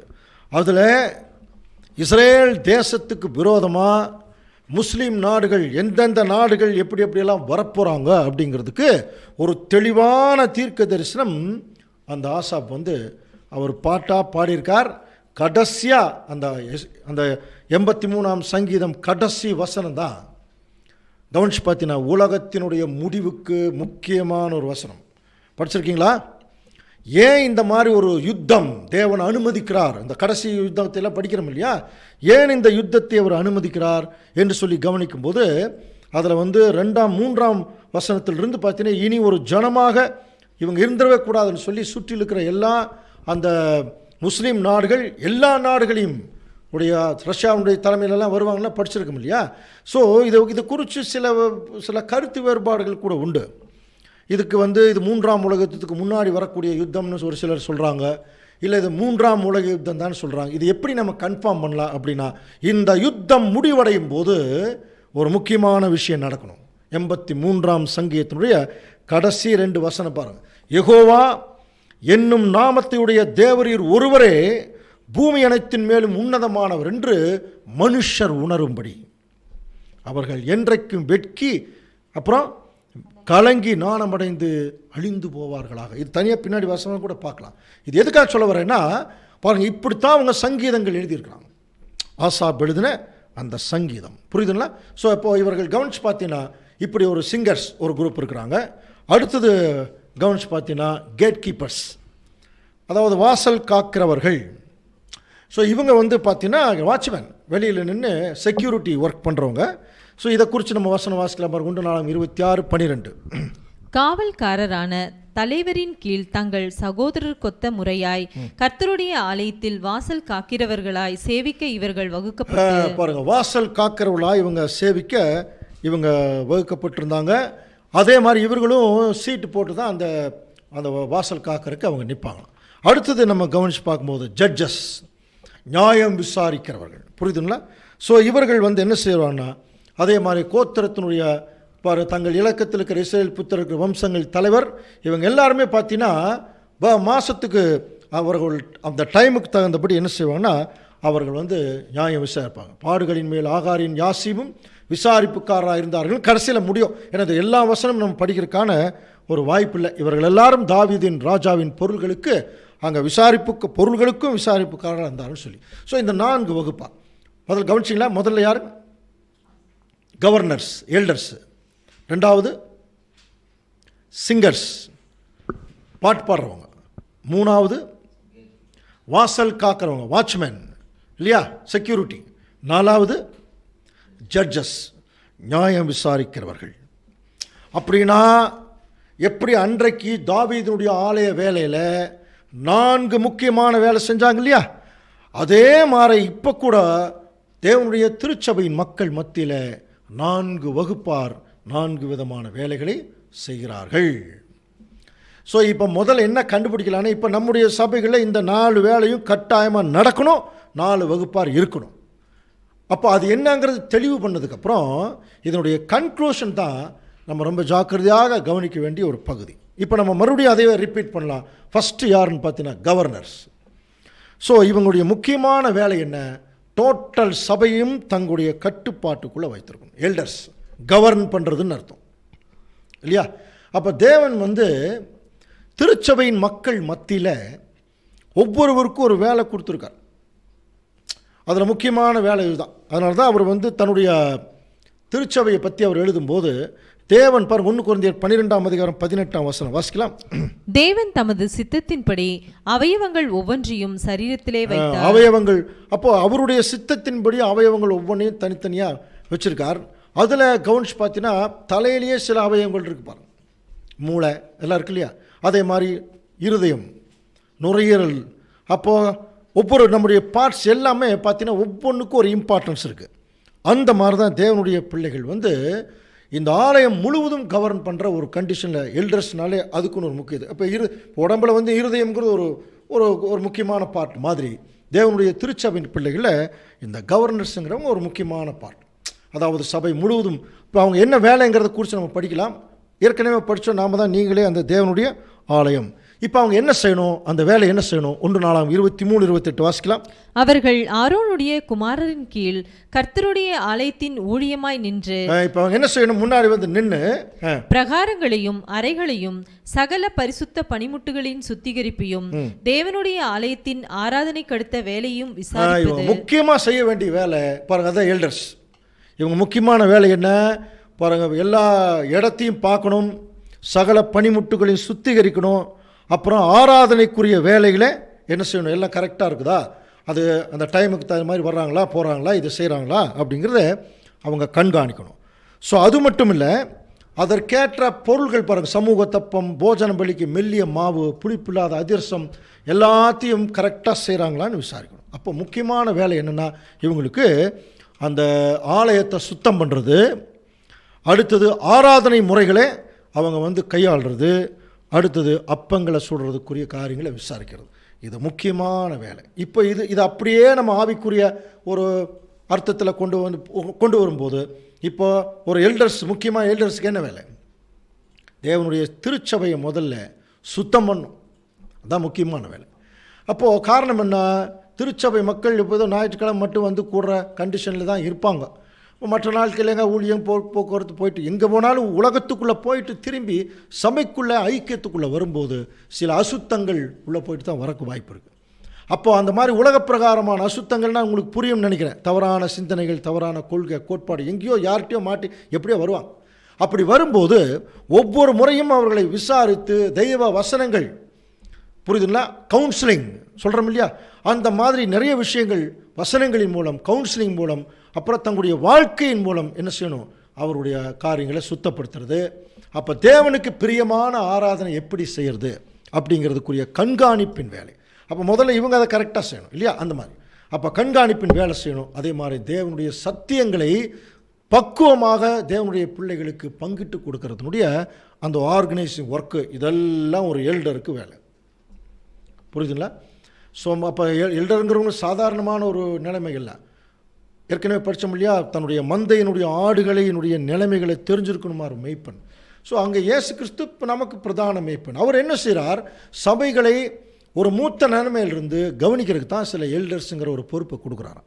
எல்டர்ஸுடைய வேலை என்ன தெரியுங்களா? சபை மக்களை கவனிச்சுட்டே இருக்கணும், அவர்கள் அசுத்தமாகும் போது சுத்தப்படுத்தணும், அவர்களை தேவனுக்கு பிரியமான ஆராதனை செய்ய வைக்கணும். இதில் என்ன விசேஷம்னா, இதை செய்யணும்னா முதல்ல நாம் செய்யணுமா? மூத்தவங்க எல்டர்ஸ் அந்த வேலையை முதல் செஞ்சால் தான் அவங்க மற்றவங்க செய்ய முடியும். அதுக்கு மீறி ஒரு ஒரு ஒரு சோதனை வருது, அதுக்கு மீறி சில அவமானங்கள் வருதுன்னா அதை பற்றி கவலையப்பட வேண்டியதில்லை. தேவன் நமக்கு சொல்கிற வேலையை நம்ம செய்யணும், அவ்வளோதான். அதே மாதிரி தேவனுக்கு பிரியமான அந்த சத்தியங்களை அவர்களுக்கு நம்ம என்ன செய்யணும்? கரெக்டான நேரத்தில் அதை போதிக்கணும். இது டோட்டல் ஆர்கனைசிங் ஒர்க் பண்ணிட்டு இருக்கணும் ஒரு எல்டர், ஒரு மூத்த சகோதரர், கவர்னர்ஸ் இல்லையா? ஸோ இந்த வேலை தொடர்ந்து அவங்க என்ன செய்துட்டு இருக்கணும்? அவங்க செய்து கொண்டே இருக்க வேணும். ரைட். அடுத்தது சிங்கர்ஸ். இவங்க யாருங்க? அப்போ சபையில் பாட்பாடுறவங்க இருக்கணுமா? நம்முடைய சபைகளில் அப்படி தனியாக கொயரெல்லாம் கிடையாது இல்லையா? நம்முடைய சபையில் தனி கொயரெல்லாம் இருக்கா? இல்லையே. ஏதோ கன்வென்ஷன் நடக்கும்போது அந்த டைம் மட்டும் சரி பாட்டு பாடுறதுக்கு ஒரு கொயரை அப்போ அந்த டைம் ஃபார்ம் பண்ணுவோம். அப்புறம் அவங்க பாட்டுக்கு போயிடுவாங்க. ஆனால் எல்லோரும் சேர்ந்து தானே பாட்டு பாடுவோம். ஆனால் இங்கே அப்படி இல்லை. பாட்டு பாடுறதுக்குன்னே ஒரு குரூப் இருக்கணுமா சபையில்? நீ தவறாக புரிஞ்சுக்காதீங்க. இதனுடைய ஆவிக்குரிய பொருள் என்னென்னு தெரிஞ்சால் ஈஸியாக கண்டுபிடிச்சிடலாம். பாருங்கள், மேலும் சுரமண்டலங்களாலும் தம்புருகளாலும் கைத்தானங்களாலும் தீர்க்க தரிசனம் சொல்லுகிற ஆசாப். ஸோ இதுக்கு ஒரு பெரிய ஒரு என்ன செய்கிறாருன்னா ஒரு வகுப்பாரையே அங்கே ஃபிக்ஸ் பண்ணுறார். பாருங்கள், வாசிக்கலாம். அடுத்த வசனம் பாருங்கள், 1 ராஜாவுடைய கட்டளை பிரமாணமாய் தீர்க்க தரிசனம் சொல்லுகிற ஆசாப்பின் வசத்தில் இருக்கிற ஆசாப்பின் குமாரரில் நிறைய பேர் சொல்றார். சக்கூர், யோசேப்பு, நிதானியா, இப்படி எல்லாம் சொல்லிட்டு நிறைய பேர் இவங்க கர்த்தரை போற்றி துதித்து தீர்க்க தரிசனம் சொல்லுகிற தங்கள் தகப்பனாய் எதுக்கூனின் வசத்திலே சுரமண்டலங்களை வாசிக்கணுமா. கவனிச்சு பாருங்க, இவங்களுக்கு நிறைய பேர்கள் எல்லாம் சொல்லிட்டு இவர்கள் எல்லாரும் ஏமானின் குமாரர்களாக இருந்தார்கள் அப்படின்னு சொல்லி நிறைய வசனங்கள் இருக்குது. அது நம்ம படிச்சுட்டு இருந்தால் அதுக்கு டைம் ஆகிடும். ஆனால் எத்தனை பேருங்கிறத சொல்கிற போது பாருங்கள், பின்பு நான் அதுக்கு முன்னாடி ஒரு வசனம் வாசிக்கலாம். இவர்கள் எல்லாரும் ஏமானின் குமார்களாக இருந்தார்கள் இப்படின்னு சொல்லிட்டு ஒரு பெரிய ஒரு காரியம் சொல்கிறார். இது என்ன, எதுக்காக இவங்க என்ன பண்ணுறாங்க என்று சொல்லி கொஞ்சம் கவனிக்கும்போது, தம்புருகளாலும் சுரமண்டங்களாலும் தேவனுடைய தீர்க்க தரிசனத்தை பாடணுமா. முக்கியமான வேலையே இவங்களுக்கு இதுதான். Singers, choir. அப்போ ஒரு சபையில் ஒரு கொயர், ஒரு குரூப் இருக்கிறாங்க. நல்லா கவனிங்க. ஒரு கொயர் அப்படின்னா யார் தெரியுமா? இவங்க என்ன செய்யணும்? தம்புருகளாலும் சுரமண்டலங்களாலும் சும்மா பாடுறதில்லை, தேவனுடைய தீர்க்க தரிசனங்களை பாடணும். அது ரொம்ப முக்கியம். அதனால தான் பாருங்கள், ஆசா பாடியிருக்கார். பாருங்கள் எவ்வளோ பெரிய தீர்க்க தரிசனம். கடைசி கால யுத்தத்தையே ஒரு பாட்டாக பாடிட்டார் 83ஆம் சங்கீதத்தில். அப்போ கவனிச்சு பார்க்கும்போது சங்கீதங்கள் புஸ்தகத்தில் கூட கவனிச்சு பார்த்தீங்கன்னா சங்கீதம் 83ஆம் அதிகாரம் சொல்கிறோம் இல்லையா? ஆக்சுவலாக சங்கீதங்களில் அதிகாரம் கிடையாது. நம்ம புரிக்கிற மாதிரி அந்த அதிகாரம் பிரிச்சுருக்கிறாங்க இல்லையா? 83ஆம் சங்கீதம் இல்லைங்களா? 75ஆம் சங்கீதம், இப்படி தான் நம்ம சொல்லணும். இதெல்லாம் மூத்த சகோதரர்களுக்கு கற்றுக் கொடுத்த பாடங்கள். அது அதிகாரமாக எழுதப்படவில்லை, அது பாட்டாக எழுதப்பட்டதுனால நம்ம அதை உச்சரிக்கும் போது எப்படி சொல்லணும்னா 75ஆம் சங்கீதம், 25ஆம் சங்கீதம், 83ஆம் சங்கீதம் தான் சொல்லணும். 83ஆம் அதிகாரம் சங்கீதம் 83ஆம் அதிகாரம்னு சொல்லப்படாதான். ஸோ இதெல்லாம் மூத்த சகோதரர்கள் கற்றுக் கொடுத்தது. அதாவது எத்தனை வருஷங்களுக்கு முன்னாடி கற்றுக் கொடுத்தாங்க. ஓகே. ஸோ அன்புக்குரிய சகோதர சகோதரி, அப்போ இவங்களுடைய முக்கியமான வேலை என்னன்னு பார்த்தீங்கன்னா சங்கீதங்கள், சுரமண்டலங்களால் தேவனுடைய தீர்க்க தரிசனத்தை இப்போ என்ன செய்யணும்? அவங்க பாடணும். ஏன் பாடணும்? ஒரு நார்மலான ஒரு விஷயம், ஒரு சாதாரண விஷயத்தை சும்மா சொல்கிறத விட ஒரு பாட்டாக சொல்லும்போது அது ஒரு இனிமையாகவும் இருக்கும், அதை கேட்பதற்கு வசப்படுகிற ஒரு நிலைமையாகவும் இருக்கும். இதெல்லாம் தொடக்க காலத்தில், இப்போல்லாம் அப்படி இல்லைங்க. சில பாட்டுகள் எல்லாம் கேட்கவே முடியாது, அந்த மாதிரி தான் இருக்குது. நான் சொல்கிறது மற்ற பாட்டுகள் இல்லை, கிறிஸ்துவ பாட்டுகளே சினிமா பாட்டு மாதிரி ஆயிடுச்சு.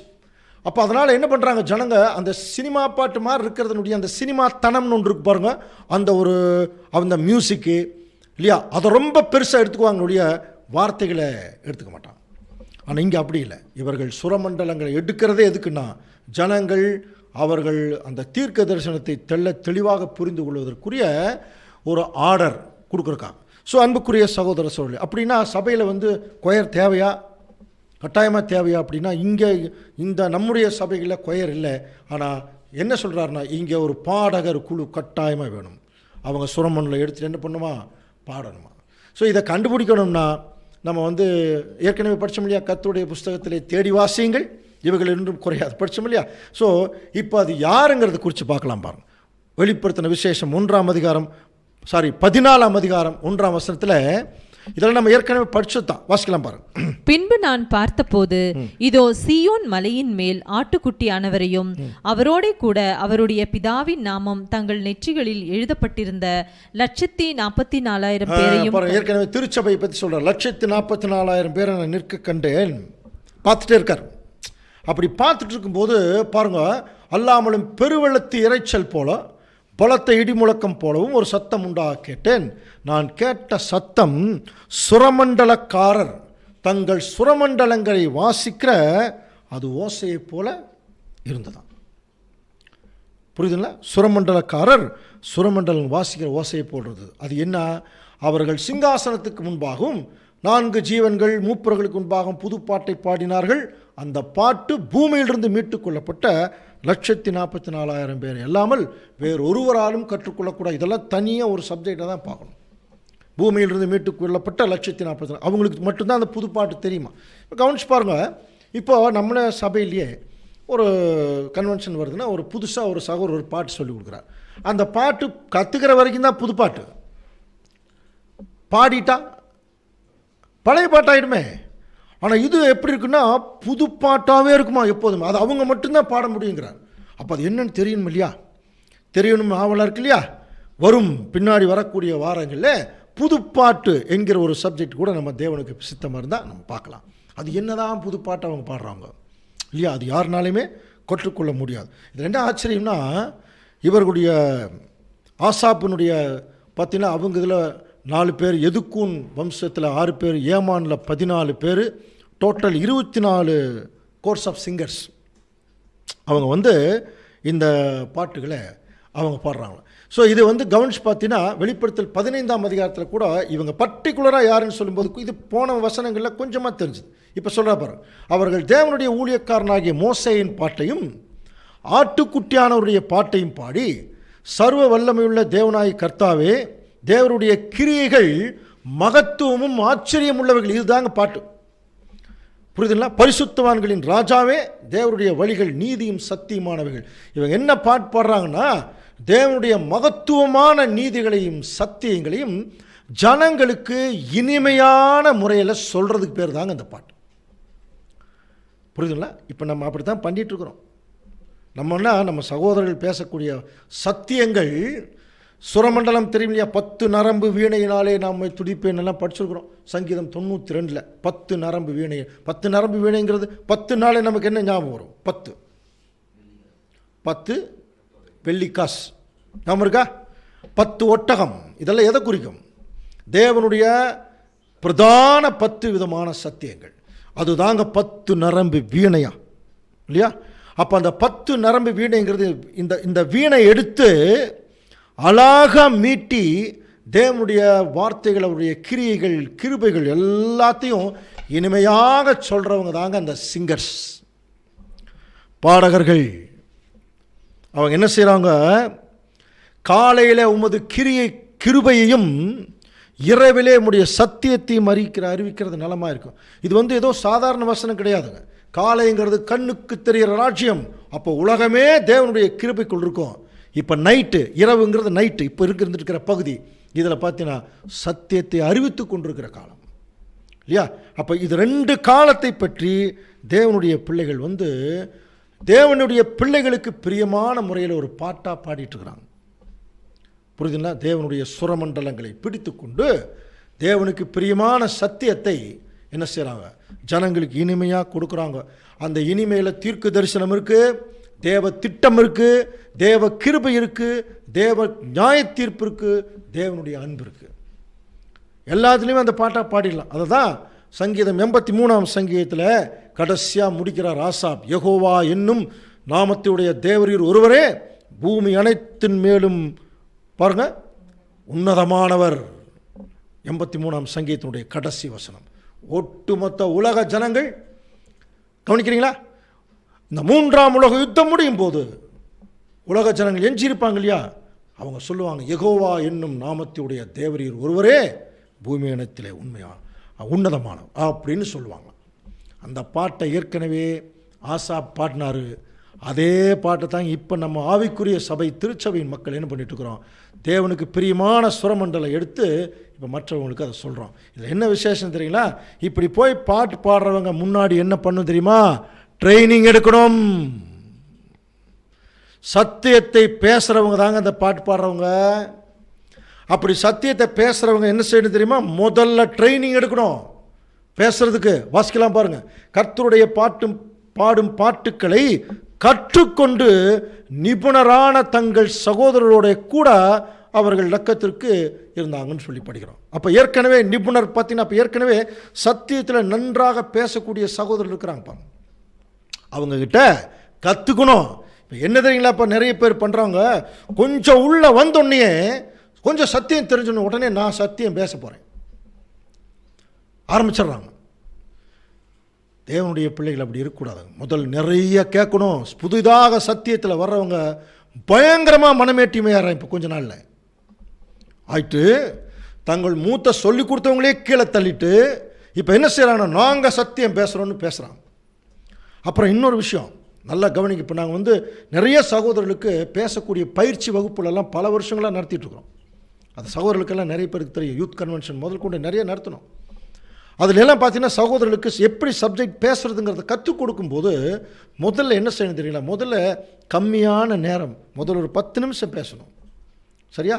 அப்புறம் ஒரு அரை மணி நேரம், அப்புறம் ஒரு 3/4 மணி நேரம், அப்புறம் ஒரு 1 மணி நேரம். அதுக்கப்புறம் நம்ம நிறைய கற்றுக்கிட்டே இருக்கணும், நிறைய படிக்கணும், நிறைய தேவனிடத்தில் வாங்கணும், அப்போ தான் நிறைய பேச முடியும். ஆனால் இன்றைக்கி என்ன பண்ணுறாங்க தெரியுங்களா, ஏற்கனவே பேசுகிறவங்களுடைய சத்தியங்களெல்லாம் வாங்கி வச்சுக்கிட்டு இவங்க புதுசாக பேசுகிற மாதிரி பேசுகிறது.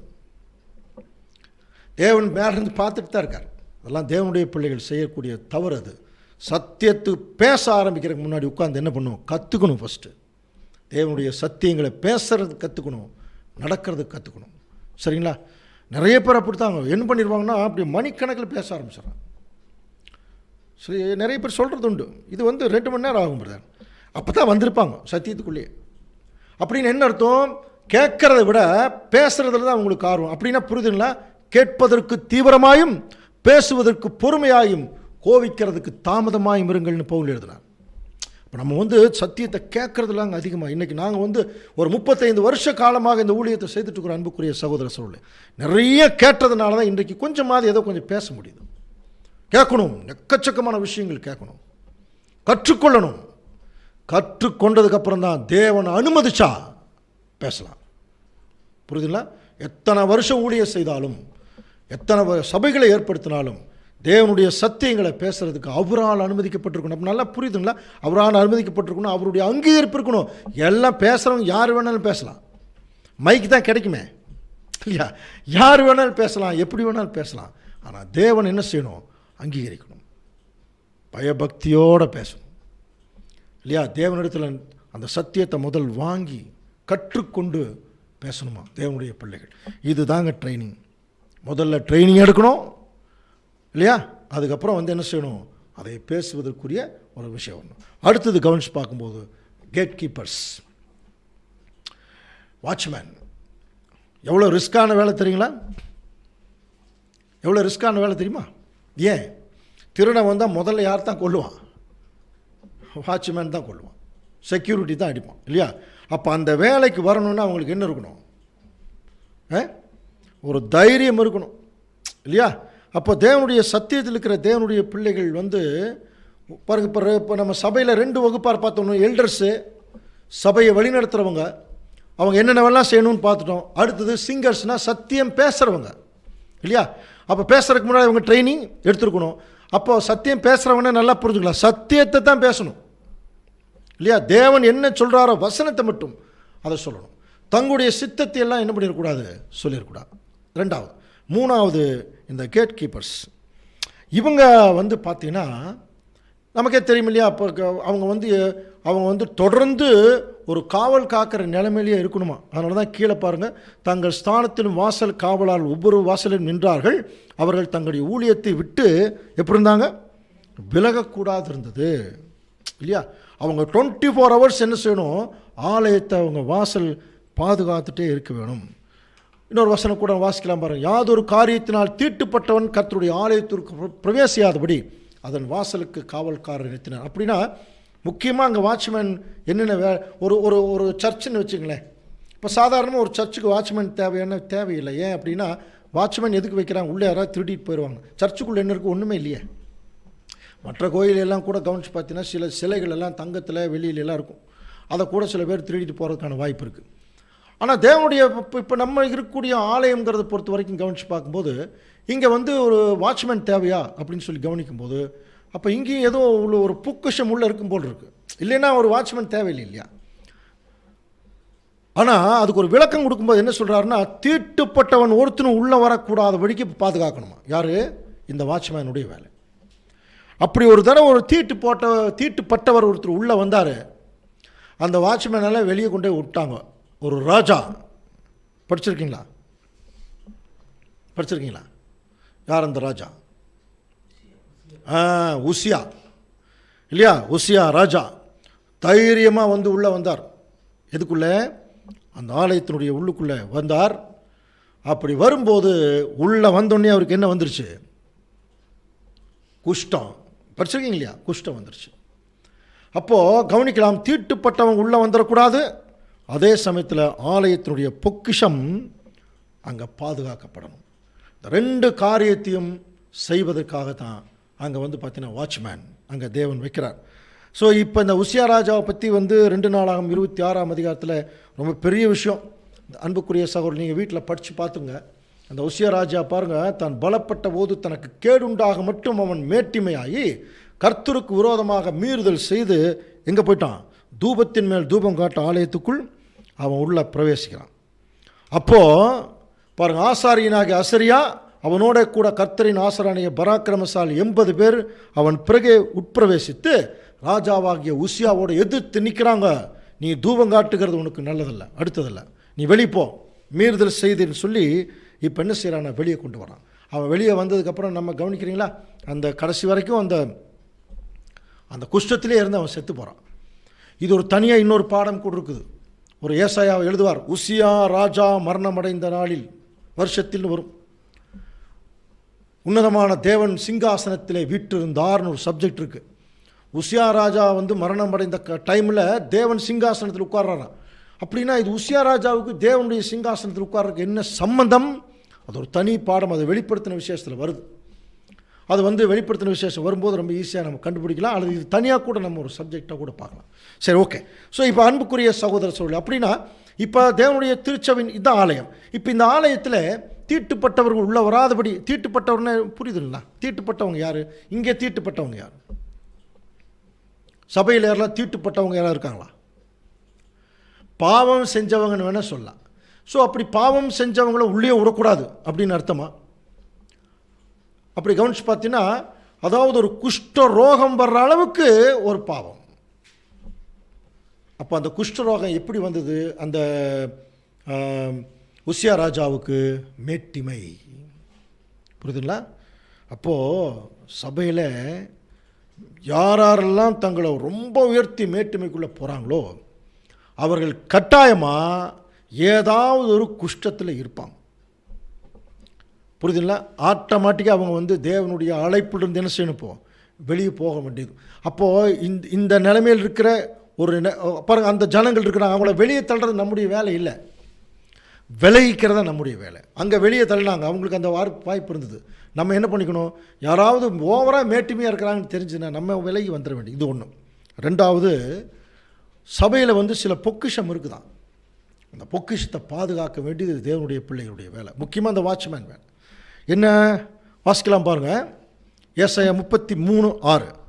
பூரண ரட்சிப்பும் ஞானமும் அறிவும் உன் காலங்களுடைய உறுதியாய் இருக்கும். பூரண ரட்சிப்பு, ஞானம், அறிவு இதெல்லாம் இருக்கு. கர்த்தருக்கு பயப்படுதலே அதன் பொக்கிஷம். நல்லா புரிஞ்சுக்கலாம். அப்போ கர்த்தருக்கு பயப்பட்டோம்னா பூரண ரட்சிப்பு, ஞானம் எல்லாம் ஆட்டோமேட்டிக்காக அவருடைய பிள்ளைகளுக்கு வருமா. சங்கீதத்தில் இன்னொரு வசனம் கூட படிச்சிருக்கீங்க இல்லையா? கர்த்தருடைய ரகசியம் யாருக்கிட்ட இருக்கு? அவர்களுக்கு பயந்தவர்களிடத்தில். அப்போ தெய்வ பயம் யாருக்கு இருக்கோ அவங்களுக்கு தாங்க தேவன் தம்முடைய ரகசியங்களை சொல்வார். ரகசியம்னா புரியுதுலையா? ரகசியம்ங்கிறது என்ன தெரியுங்களா? வேதத்தில் இருக்கக்கூடிய வசனங்களை சொல்கிறது தான் ரகசியம். அப்படியே உலக பிரகாரமாக நிறைய இன்ஃபர்மேஷன் கொடுக்கறது ரகசியம் இல்லை. அது படிப்பு, ஞானம், அதாவது அறிவு. ஞானம்ங்கிறது தெய்வீக ஞானம், தேவனுடைய தீர்க்க தரிசனங்களுடைய விளக்கத்தை சொல்கிறதுக்கு பேர் தான் ரகசியம் இல்லையா?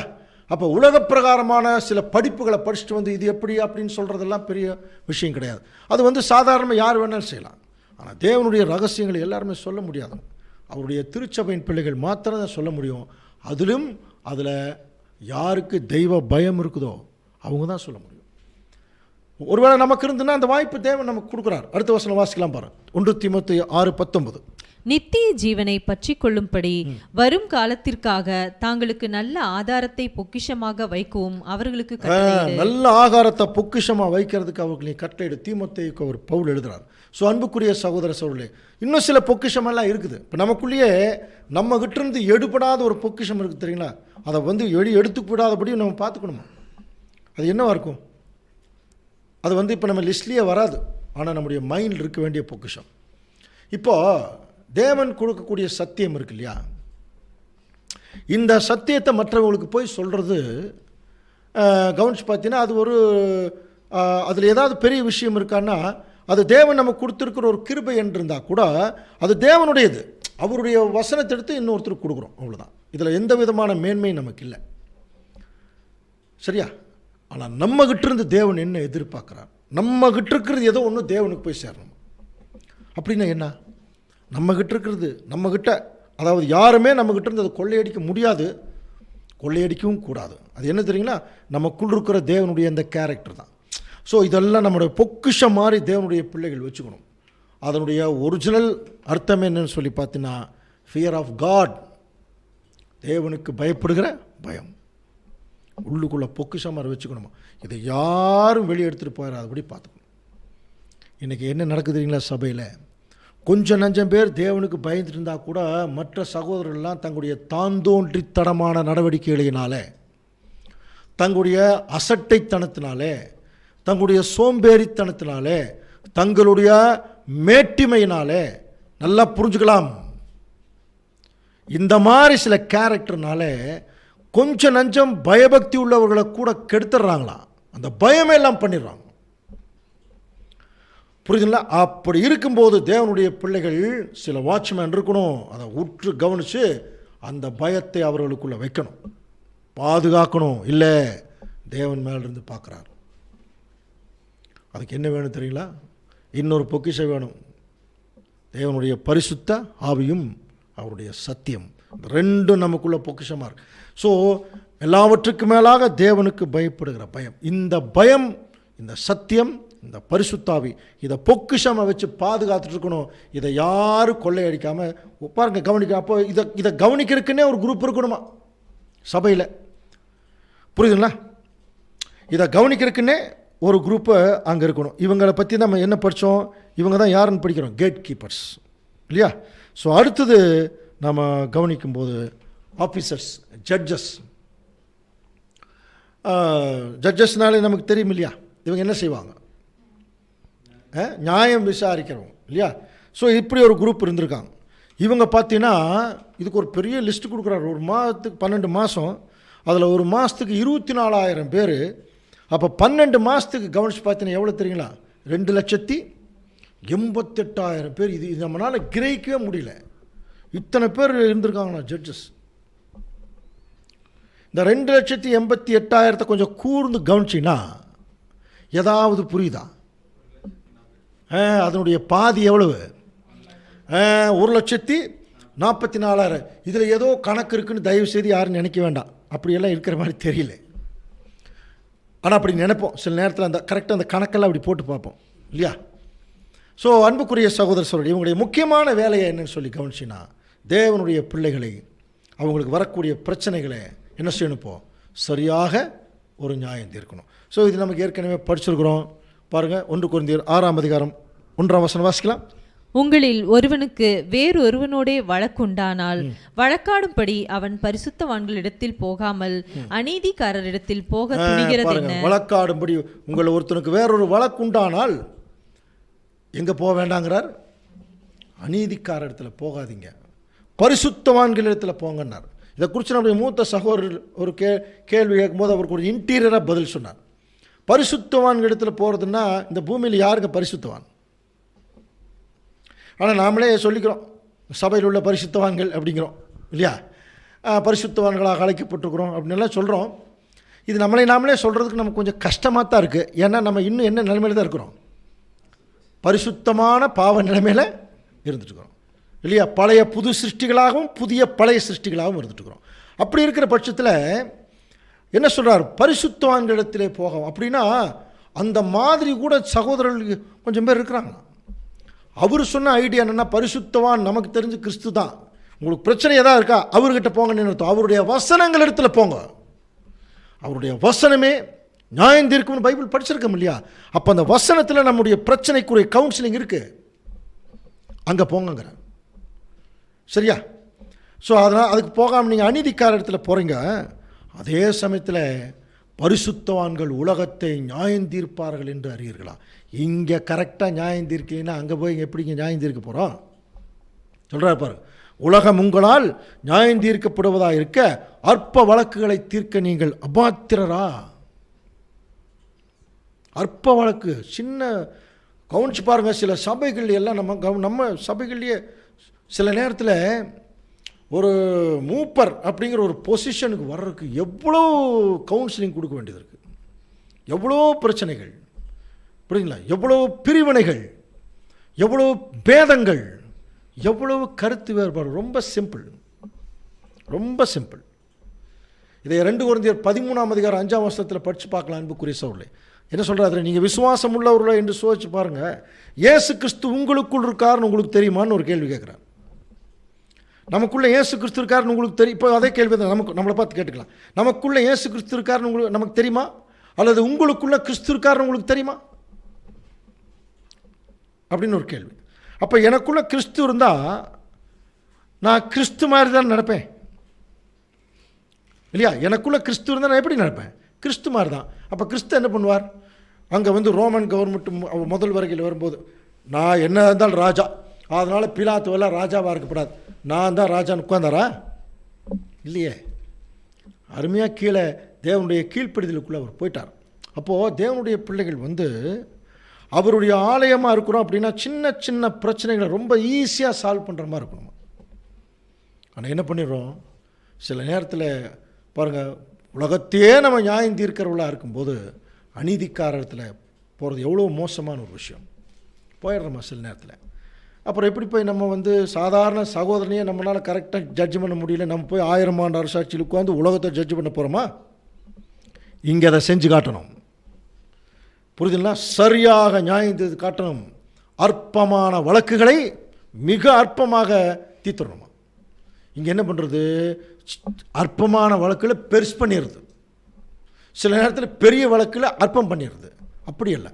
தேவனுடைய பிள்ளைகள் அவர் ஏற்கனவே நமக்கு சொல்லிட்டார், நீங்கள் தேவனுடைய ஆலயமாக இருக்கிறீர்கள் என்றும் தேவனுடைய ஆவி உங்களில் வாசமாக இருக்கிறது என்றும் அறியாதிருக்கிறீர்களா சொல்கிறார் பாருங்க. இப்போ தேவனுடைய ஆவி நமக்குள்ளே இருந்தால் நம்ம எப்படி நியாயம் தீர்ப்போம்? சரியான முறையில். புரியுதுனா? ஒருத்தன் பாவத்தில் விழுந்துட்டா அவனை எழும்பி கொண்டு அவனுக்கு மன்னிப்பு கொடுத்து அவனை மறுபடியும் தேவனிடத்தில் உயர்த்துவது தான் சத்தியமா, இல்லை கீழே போட்டு மிதித்து கண்டம் பண்ணுறது சத்தியமா? யோசனை பண்ணி பாருங்க. இன்றைக்கி அதுதான் அதிகமாக நடக்குது சபைகளில். புரியுதுங்களா? நியாய தீர்ப்புக்கு முன்பாக இரக்கம் மேன்மை பாராட்டும் வசனம் எழுதியிருக்கார். அப்போ ஒருத்தர் நியாயம் தீர்க்கறதுக்கு முன்னாடி முதல் இரக்கத்தை கொண்டு முன்னாடி வைக்கணுமா? அது தேவனுடைய அன்பை குறிக்கும். அது ஆட்டோமேட்டிக்காக அவங்க திருந்தி வரக்கூடிய வாய்ப்பு. இப்போ இப்போ தேவனுடைய பிள்ளைகள் யாரையும் என்ன பண்ணிடக்கூடாது, ஜட்ஜ் பண்ணுறதுக்கு யாரையும் ஜட்ஜ் பண்ணுறதுக்கு தகுதி கிடையாது. நம்மளைவே ஜட்ஜ் பண்ணிக்க வேண்டியதான். ஆனால் என்ன சொல்கிறார், உலகத்தையே நீங்கள் நியாயம் தீர்க்க போகிறீங்க. சின்ன சின்ன பிரச்சனைகள் எல்லாம் உங்களை தீர்க்க முடியாது. அப்போ ஒன்று மட்டும் நல்லா புரிஞ்சுக்கலாம். அப்போ சபைகளில் சின்ன சின்ன பிரச்சனையை கூட தீர்க்காம அதை யார் பெருசு பண்ணுறாங்களோ அவங்கெல்லாம் தேவனுடைய பிள்ளைகள் அல்ல. தெளிவாக புரிஞ்சுக்கலாம். சின்ன சின்ன பிரச்சனைகளை பெருசு பண்ணி சபையில் பிரிவினைகளை கொண்டு வந்து, சபையில் மோசமான சூழ்நிலையை கொண்டு வந்து, கொஞ்சம் நஞ்சம் இருக்கிற தெய்வ பக்தி உள்ள சில பேர்த்த கூட கெடுத்துருவாங்களாம். அந்த தெய்வ பக்தி எடுத்துருவாங்க. அதனால தான் கேட் கீப்பர்ஸ் தேவையாக இருக்குது. யோசனை பண்ணி பாருங்க. அப்போ இதெல்லாம் கொஞ்சம் கவனிச்சிங்கன்னா தேவனுடைய பிள்ளைகள் ரொம்ப ஜாக்கிரதையாக கவனிக்கணும். அதனால தான் தேவனுடைய பிள்ளைகள் பாருங்கள் என்ன சொல்கிறார், ஒருவன் தேவனுடைய ஆலயத்தை கெடுத்தா அவனை தேவன் கெடுத்துருவாரான். கெடுத்தானா புரியுதா, தேவனுடைய ஆலயங்கிறது நீங்கள் தான். அப்போ ஒருத்தரை கெடுக்கிறதுங்கிறது வேற ஒன்றும் இல்லை அன்புக்குரிய சகோதரர்களே, ஒருத்தர் பேரை கெடுக்கிறது. உண்மையான தேவனுடைய ஊழியக்காரனுடைய பேரை யாராவது கெடுத்துட்டா அந்த ஊழியக்காரன் ஒன்றுமே செய்ய வேண்டாம், அமைதியாக இருந்தாலே போதும். தேவன் கெடுத்தவங்க பேரை கெடுத்துருவாராம். யோசனை பண்ணி பாருங்கள். அதனால தான் சொல்கிறேன். அப்புறம் பாருங்கள், அப்போ தேவனுடைய ஆலயத்தை ஒருவன் கெடுத்தால் தேவன் அவனை கெடுப்பார். தேவனுடைய ஆலயத்தை ஒருவன் நேசித்தால் தேவன் அவனை நேசிப்பார். தேவனுடைய ஆலயத்தை ஒருத்தன் தூக்கி நிறுத்தினான் தேவன் அவனை தூக்குவார். அப்படியே நீங்கள் எல்லா வசனத்தையும் அப்ளை பண்ணணும். புரியுதுங்களா அன்புக்குரிய சகோதர சகோதரி? அப்போது தேவனுடைய பிள்ளைகள்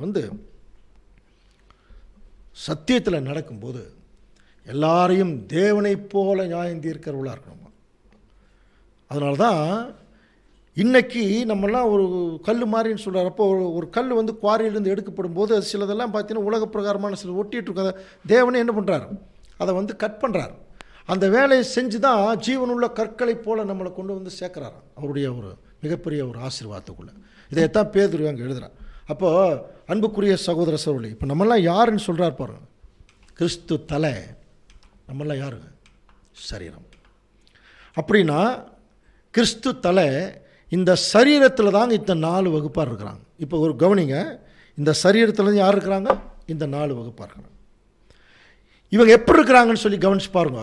எபேசியர் 4:16 அவராலே சரீரம் முழுவதும் அதற்கு உதவியா இருக்கிற சகல கணுக்களினாலும் இசைவாய், அவராலே சரீரம் முழுவதும் அதற்கு உதவியாக இருக்கிற சகல கணுக்களினாலும் இசைவாய் கூட்டி என்ன பண்ணப்படுதான், இணைக்கப்பட்டு ஒவ்வொரு அவயவமும் தன் தன் அளவுக்கு தக்கதாய் கிரியை செய்கிறபடியே.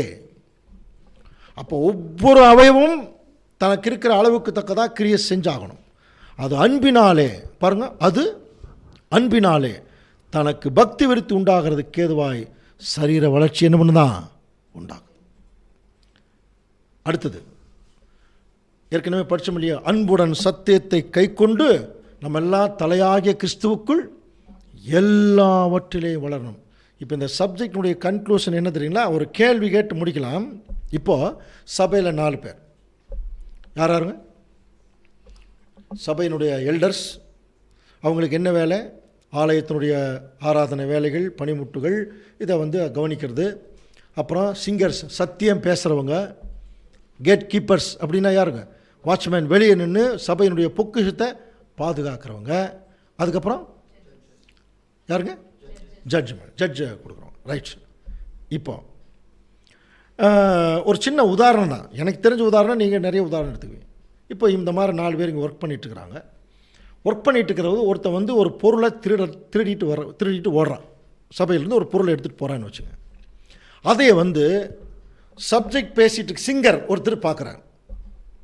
இப்போ என்ன செய்யணும், அவர் கண்ணு முன்னாடி ஒரு பொருளை ஒருத்தன் திருடிட்டு போகிறான். திருடிட்டு போகும்போது ஒரு சிங்கர் பார்க்குறார். இவர் இப்படி சொன்னால் சரியாக இருக்குமான்னு பாருங்கள். அவர் எடுத்துகிட்டு போனால் போயிட்டு போட்டுங்க, என்னுடைய வேலை என்ன, பாட்டு பாடுறதா என் வேலை, நான் பாட்டு பாடிட்டு இருப்பேன். இவங்க தூக்குனா என்ன, தூக்காமல் போனா என்ன, இப்படி சொல்கிறது கரெக்டாக இருக்குமா, நீங்களே சொல்லுங்கள், கரெக்டாக இருக்குமா? புரியுதா? இப்போ ஏன்னா இந்த 4 பேருமே சபையினுடைய வளர்ச்சிக்காகவும் சபையினுடைய காரியங்களுக்காகவும் தேவனால் நிர்ணயிக்கப்பட்டவங்க. அப்போ இந்த 4 பேருக்குமே என்ன இருக்கணும், இப்போது இந்த பொக்கிஷத்தை பாதுகாக்கணுங்கிற என்ன இருக்கணும். அப்போ சத்தியம் பேசுகிறவங்க பொக்கிஷத்தை பாதுகாக்கக்கூடாதா?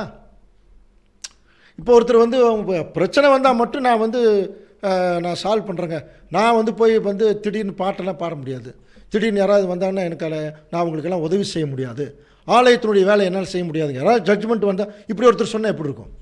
பிரச்சனை என்ன வந்து மட்டும் நான் சால்வ் பண்ணுறேங்க, நான் போய் உட்காந்து ஆலயத்தினுடைய ஆராதனை வேலையில் என்னால் செய்ய முடியாது, சொல்ல முடியுமா? அப்படின்னா இந்த சப்ஜெக்டினுடைய கன்க்ளூஷன் என்னன்னு சொல்லுங்க பார்க்கலாம்.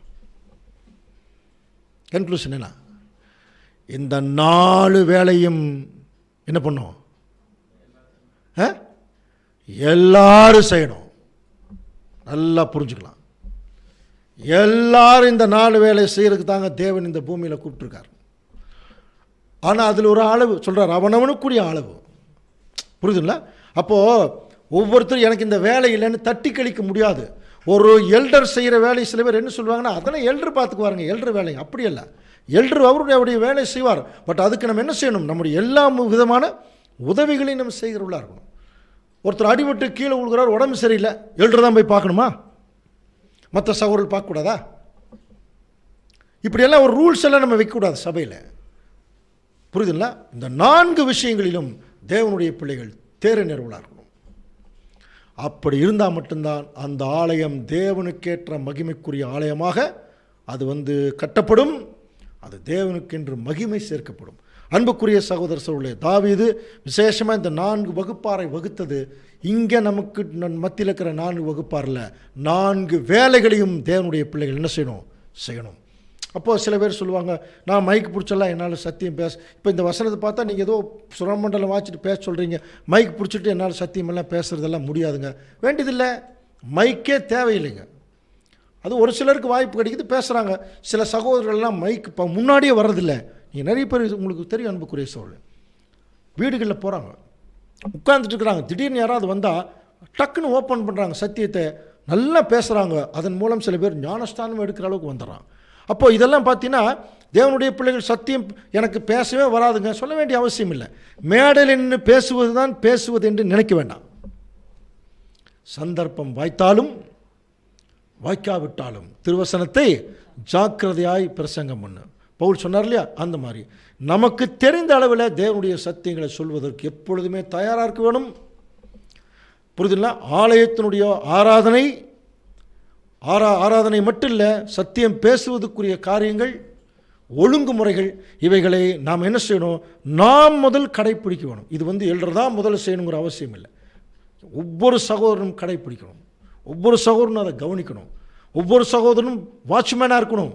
சகோதரர்கள் மத்தியில் ஒரு தெய்வ பயம் எடுத்து விடாமல் பாதுகாத்துக்கணும், பரிசுத்தாவியை எடுத்து விடாமல் பாதுகாத்துக்கணும். அதே சமயத்தில் தீட்டுப்பட்டவர்களோட மேட்டுமையுள்ளவரோட விலகி நிற்கணும். அதுக்கான ஏற்பாடுகள் எல்லாம் செய்யணும். கடைசியாக தேவனுடைய பிள்ளைகளை அன்பினாலே எப்பொழுதுமே நம்ம ஜட்ஜ் பண்ணக்கூடியவர்களா, பெரிய பெரிய பிரச்சனை கூட ரொம்ப சின்ன விஷயமாக சால்வ் பண்ணக்கூடியவர்களா இருக்கும். ஸோ இப்படிப்பட்ட ஒரு ஊழியத்தை ஒரு சபையில் ஒரு 50 பேர், இந்த 50 பேரும் இந்த 4 வேலையை செஞ்சால் எப்படி இருக்கும் யோசனை பண்ணிப்பாங்க. அப்படி செய்யாதனால தாங்க சபையில் எத்தனை பிரச்சனைகள், மார்க்க பேதங்கள் எல்லாம் படிக்கிறோம் இல்லையா, பகைகள், வைராக்கியங்கள், கோபைகள், சண்டைகள், பிரிவினைகள். காரணமே என்ன தெரியுங்களா? அவங்களுக்கு தேவன் என்ன கொடுத்துருக்கிறாருங்கிறத கவனிக்காமட்டது தான். அப்போ நமக்கு வந்து இந்த 4 வேலையுமே இருக்குது சபையில். புரியுதுங்களா? எப்பப்பெல்லாம் எந்த வேலை செய்கிறதுக்கு தேவன் வாய்ப்பு கொடுக்குறாரோ அந்த வேலையை நம்ம செய்யணும். இதை குறித்து தாளந்துகள் அப்படிங்கிற ஒரு உவமையில் கூட ஆண்டவர் இயேசு கிறிஸ்து பேசியிருக்கார். ஒவ்வொருத்தருக்கும் ஒரு தாளந்து கொடுத்துருக்கார். புரியுதுங்களா? அதை குறித்து கூட நம்ம பின்னாடி நம்ம கவனிக்கலாம். ஸோ அன்புக்குரிய சகோதரர்களுடைய, தாவீது தேவனுக்கு பிரியமான ஒரு ஆலயத்தை கட்டுவதற்கு எத்தனைப்படும் போது இப்படிப்பட்ட 4 வகுப்பாரை எப்படி பிரித்தாரோ அதே மாதிரி தேவன் இங்கே தம்முடைய ஆலய மகிமைக்காக 4 செயல்பாடுகளை தேவன் நமக்கு முன்னாடி வச்சிருக்கார். இதை எல்லாருமே 4 செயல்பாடுகளை செய்யும்போது மட்டும்தான் தேவனுக்கு மகிமையாக அது இருக்கும். தேவன் தாமே இந்த வசனங்களை நமக்கு ஆசீர்வாதமாக்கி தருவாராக. ஆமென். தாவீது கட்டிய ஆலயம் என்ற தலைப்பின் கீழாக இந்நேரம் மட்டுமாக தேவனுடைய வார்த்தைகளை கேட்டோம். பெற்றுக்கொண்ட இந்த பாடத்தில் இன்னும் அதிகமாக தேவன் நமக்கு தந்திருக்கக்கூடிய ஆலோசனைகள், இந்த எச்சரிப்புகள், இவைகளெல்லாம் நம்முடைய வாழ்க்கையில் இன்னும் அதிகமாக பலியின் ஜீவியத்திற்கு பிரயோஜனமாக மாற்றிக்கொண்டு தேவனுடைய நாமத்தை தொடர்ந்து நாம் மகிமைப்படுத்தக்கூடிய பிள்ளைகளாக ஜீவிக்க தேவன் தாமே நம் அனைவரையும் ஆசீர்வதிப்பாராக என்ற வாழ்த்துதலோடு இந்த கூடுகையினுடைய நிறைவு ஜெபத்தை நம்முடைய அன்பு சகோதரர் சுந்தர் சிங் அவர்கள் நம் மத்தியில் ஏறெடுப்பார்கள். ஜெபம் செய்வோம். மகா உன்னதங்களில் வாசமாயிருந்து பூமியில் உள்ள மனுமக்களை ஆசீர்வதித்து வழிநடத்தி வருகிற எங்கள் அன்பின் பரலோக பிதாவே, உமக்கே எல்லா துதி ஸ்தோத்திரங்களையும் இந்த காலை பொழுதில் ஏறெடுக்கிறோம் தந்தையே. கடந்த காலங்கள் முழுவதும் நீர் எங்கள் ஒவ்வொருவரையும் காத்து பராமரித்து, இதோ இந்த நாளிலே உம்முடைய விசுவாச குடும்பத்தாராக நாங்கள் யாவரும் ஒன்றுகிணைந்து உம்முடைய விலையேறப்பெற்ற சத்தியத்தை கேட்கும்படியாகவும் எங்களுடைய ஆவிக்குரிய வாழ்க்கையில் நாங்கள் பலப்படும்படியாகவும் தேவரீ இந்த நாளை எங்களுக்கு கிருபை பாராட்டின மகா பெரிய தயவுக்காக நன்றி செலுத்துகிறோம் தந்தையே. ஒவ்வொரு நாளும் உம்முடைய ஐக்கியத்திலும் அன்பிலும் நாங்கள் வளரவும், கிடைக்கப்பட்ட சத்தியத்திலே எங்களுடைய ஓட்டத்திலே இடது வலது சாயாமல் நாங்கள் ஓடும்படியாக தேவரீ தாமே பரிசுத்தாவின் வழிநடத்தி அதிகமாக எங்கள் ஒருவர்களுக்கு தந்திர வேண்டுமா இடத்தில் மன்றாடுகிறோம். இதோ இந்த நாளிலே கூடுகளை கலந்து கொண்ட அனைத்து சகோதர சகோதரிகளுக்காக வேண்டுகிறோம்.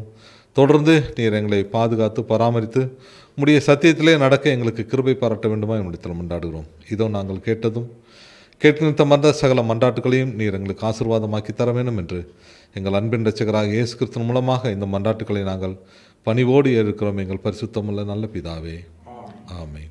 எல்லா புத்திக்கும் மேலான தேவ சமாதானம் நம்முடைய இருதயங்களையும் சிந்தனைகளையும் கிறிஸ்து இயேசுவுக்குள்ளாக காத்துக்கொள்ள கடவுது.